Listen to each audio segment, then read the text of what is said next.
जय श्री कृष्णा। माघ महीने में माही चौथ या तिलकुट्टा चौथ की कहानी। दो दौरानी जिठानी थी। दौरानी धनवान थी और जिठानी बहुत गरीब थी। जिठानी गणेश जी की बहुत सेवा पूजा करती थी। वह रोजाना दौरानी के घर जाकर चाकी से आटा पीसने जाती थी और आते समय चाकी का कपड़ा ले आती, आटे का सना हुआ, और उसे घोल कर अपने पति को पिलाती। वह खुद भी पी लेती थी। उसका पति लकड़ी काट कर जंगल से लाता, शहर में बेचता था। जो कुछ मिलता उसी से गुजारा कर लेते थे। एक दिन दौरानी के बच्चों ने देख लिया कि ताई थोड़ा सा आटा कपड़े में ले जाती है। बच्चों ने अपनी माँ को बता दिया। दूसरे दिन दौरानी ने जिठानी को हाथ धुलवा कर भेजा और वह कपड़े को रखवा लिया। जिठानी घर गई तो उसके पति ने पूछा, आज आटा क्यों नहीं लाई? तो उसने कहा, आज दौरानी ने हाथ धुलवा कर भेजा है। वह यह सुनकर गुस्से से लकड़ी बेचने चला गया। जाते समय पत्नी ने कहा कि आज तिलकुट्टा चौथ है, तिल व गुड़ ले आना। उसकी एक भी लकड़ी नहीं बिकी। वह परेशान होकर घर आ गया। आते ही उसकी पत्नी ने पूछा, तुम तिल व गुड़ लाए हो? पति ने कहा, लकड़ी नहीं बिकी तो मैं कहाँ से तिल और गुड़ लाता। उसने गुस्से में पत्नी को बहुत मारा और घर से बाहर चला गया। वह खूब रोती रही, सिसकियाँ भरती रही। आधी रात को चौथ विधायक आकाश मार्ग से जा रहे थे। चौथ माता को उसके रोने की आवाज आई तो दोनों ने आकर पूछा, तुम क्यों रो रही हो? तो उसने सारी बात बताई। उसकी दौरानी ने आटा नहीं लाने दिया। पति ने गुस्से में उसे बहुत मारा। चौथ माता को दया आई। विधायक जी ने देखा कि वह बार बार गणेश जी को सुमर रही है तो गणेश जी ने कहा, आज मैं घर घर से तिल बाफरा खाकर आया हूँ, इसलिए मुझे निमटना है। उसने कहा, महाराज मेरी टूटी फूटा मकान है, कहीं पर भी निमट लो।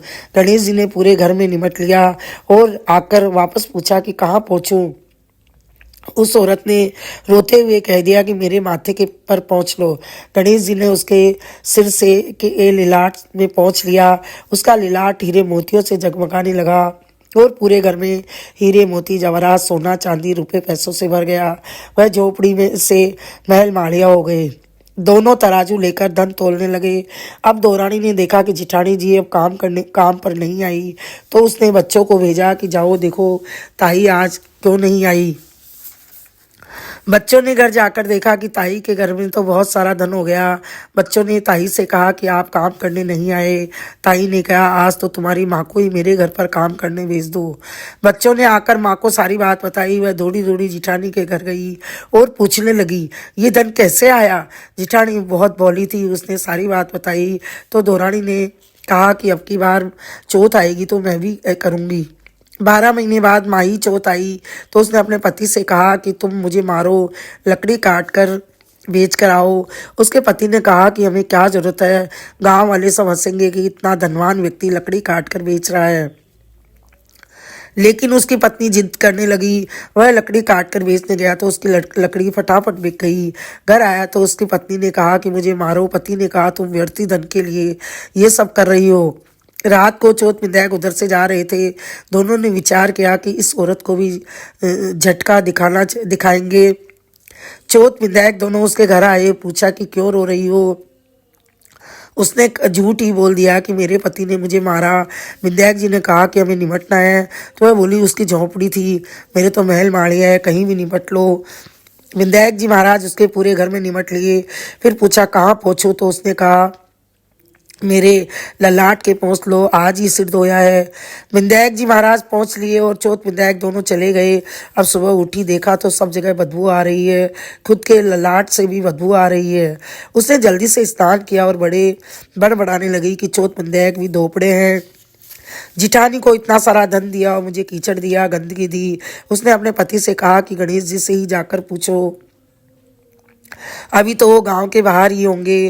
गांव के बाहर गणेश जी महाराज बैठे थे। उनसे जाकर पूछा तो गणेश जी ने कहा कि वो तो धन की भूखी वो तो धन की भूखी थी। धन होते हुए भी उसने कभी अपनी जिठानी की सहायता नहीं करी। उन्होंने माफ़ी मांगी कि महाराज धन नहीं चाहिए, आप अपनी माया को समेटो। गणेश जी ने कहा कि मेरी माया तब समेटेंगे जब तुम आधा धन अपने भाई को दोगे। वह घर आया और पत्नी को डांटने लगा कि ले अब आधा धन और वापस दो, तुमको ही धन की भूख थी। अब जिठानी को बुलाकर आधा धन दिया, लेकिन 2 खुंगाड़े चाकी के नीचे दाप कर रख दिए। अब वो 2 खुंगाड़े के 2 सांप बन गए और उनको खाने आवे। वापस गणेश जी से के पास गए। गणेश जी ने कहा कि तुमने कुछ छिपाया है। उन दोनों ने गणेश जी से माफ़ी मांगी। तब जाकर गणेश जी ने अपनी माया समेटी। हे चोत विनायक जी, जैसे जिठानी को धन दौलत वैभव महल माड़िया दिया वैसे सबको देना, दौरानी को दिया वैसा किसी को भी मत देना। कहता न सुनता न, उखारो बढ़ता न। ये चोत माता हमारे पूरे परिवार की रक्षा करना। बोलिए चोत विनायक की जय।